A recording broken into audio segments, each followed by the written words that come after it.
नमस्कार दोस्तों, उषा की आवाज़ चैनल में आप सभी का स्वागत है। हमारी आज की कहानी है बहू की रसोई। कल्पना की शादी मोहित से होती है। मोहित की एक बहन है जो कि शादीशुदा है। शादी के 2 साल बाद कल्पना को बच्चा होने वाला होता है। माँ जी, मुझसे काम नहीं होता है, आप कोई नौकरानी रख लो ना। ठीक है, देखते हैं। पर सास नौकरानी ढूंढती ही नहीं। वो तो चाहती है कि किसी भी तरह बहू काम पर लगी रहे। तब बहू अपनी माँ से कहती है, माँ, मैंने कितनी बार अपनी सास को बोला है कि खाना बनाने वाली रख लो, लेकिन नहीं। अगर उनकी बेटी को बच्चा होने वाला होता तो देखती कितनी जल्दी ये नौकरानी रखती। देख कल्पना, अब मैं क्या बोलूँ। अब तू उस घर की बहू है, तू जैसे जैसे वो लोग कहें कर ले। कल्पना अपनी माँ से बात कर रही होती है कि पीछे से सास की आवाज़ आती है, बहू, मैंने चाय बना दी है, जरा नीचे ससुर जी के कमरे में दे आ, उनके कुछ दोस्त आए हैं। आई माँ जी। सास बहू को चाय का ट्रे दे देती है। बहू धीरे धीरे चलती हुई ससुर को चाय देती है। पता है, हमारी बहू पकौड़े बहुत अच्छे बनाती है। कल्पना बेटा, जरा गर्मा गर्म पकौड़े बना दो। कल्पना ससुर की बात बिल्कुल नहीं टालती। वो फटाफट किचन में जाती है और ससुर के दोस्तों के लिए पकौड़े बना देती है। वह पकौड़े बनाकर रख ही रही होती है कि तभी उसकी सास आकर कहती है, ला, मैं दे आती हूँ। तेरे हाथ के पकौड़े तो वो शौक से खाते हैं। बहू भी काम कर करके थक जाती है और सास के हाथ में थाली देकर कमरे में चली जाती है। चलो, अच्छा हुआ माँ जी पापा जी को प्लेट देने चली गई, नहीं तो मैं तो थक गई थी। तभी पति कमरे में आते हैं। हाँ भाई, कैसा है हमारा छोटू, शरारत हो रही है कि नहीं।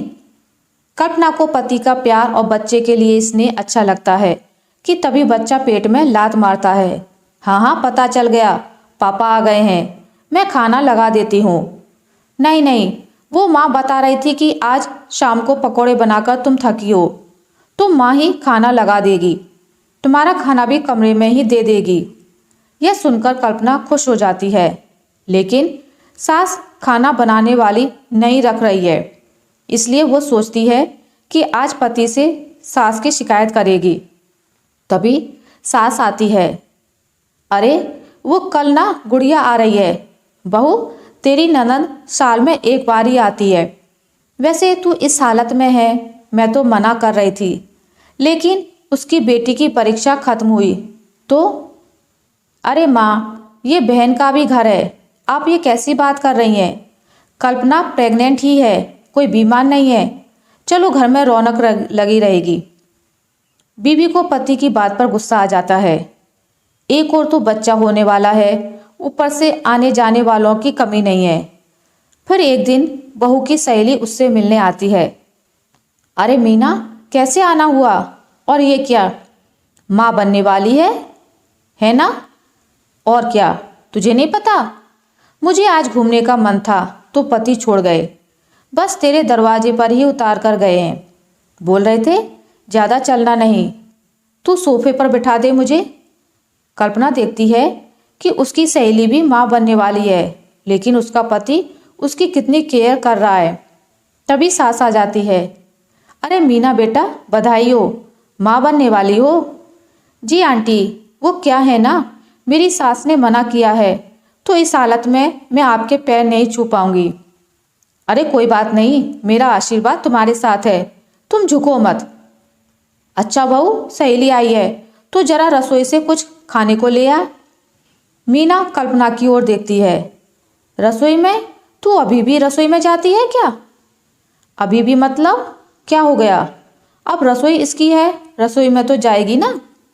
बहू सास के आदेश का पालन करती है और रसोई में जाती है। सास भी पीछे से पहुंच जाती है। बहू चाय बनाती है तो सास नाश्ता की ट्रे सजाती है और लाकर कल्पना की सहेली के सामने रख देती है। अरे तू बैठ जा, थक गई होगी, मेरे घर में तो मेरा किचन में जाना बिल्कुल मना है। अरे आंटी, आप कैसी हैं? बहू माँ बनने वाली है आपकी, आप लोगों को तो जरा भी फिक्र नहीं है इसकी।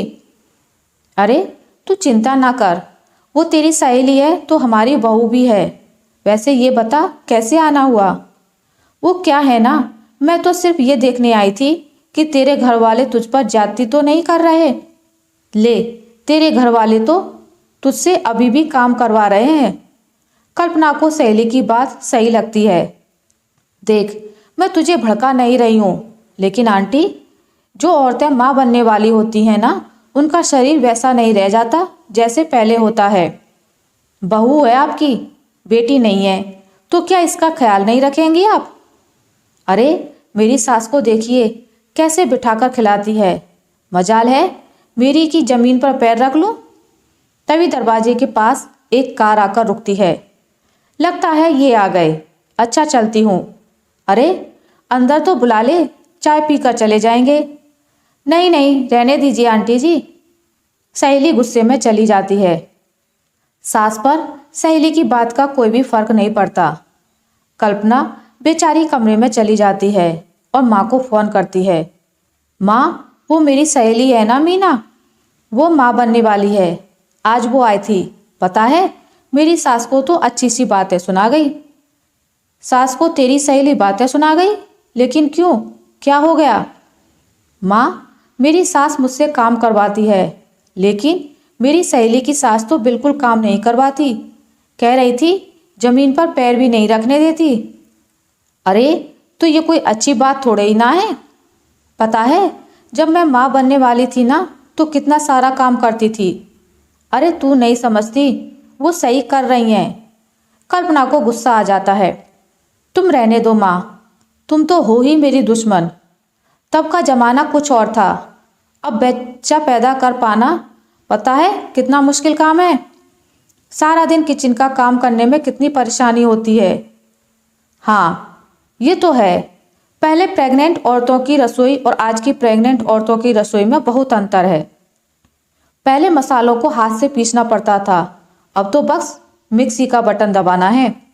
पहले बर्तनों को लेकर नल के पास बैठना, मिट्टी से चमकाना, चूल्हे से काले हो चुके बर्तनों को साफ करना, और अब बस साबुन लगाया, गर्म पानी के नीचे साफ।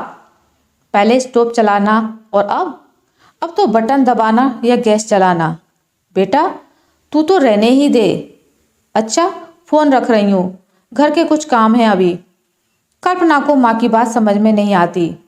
वो भी गुस्से में फोन रख देती है।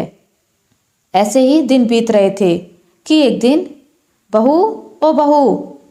क्या है माँ जी, इतनी सुबह सुबह क्यों आवाज़ दे रही हैं? अरे, कब से देख रही हूँ, मोबाइल में आंखें खराब कर रही हो। अच्छा होगा कि माँ की सुन लो। बहू, जो कि पिछले 1 घंटे से लेटे लेटे मोबाइल चला रही थी, सास के पास आ जाती है। क्या है माँ जी? बहू, ये ले बर्तन, पास से जाकर दूध ले आ।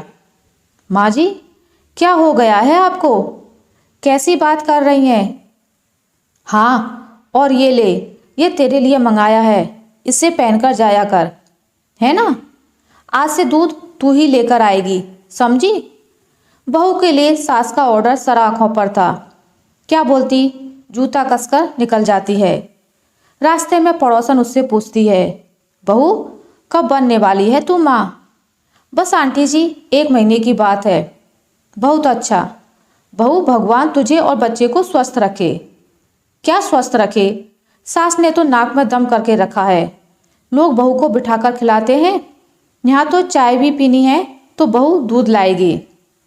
बस रोटी सास बनाती है, नहीं तो सारा खाना मैं ही बनाती हूँ। पड़ोसन जो साथ चल रही थी बोली, रोटी तेरी सास क्यों बनाती है?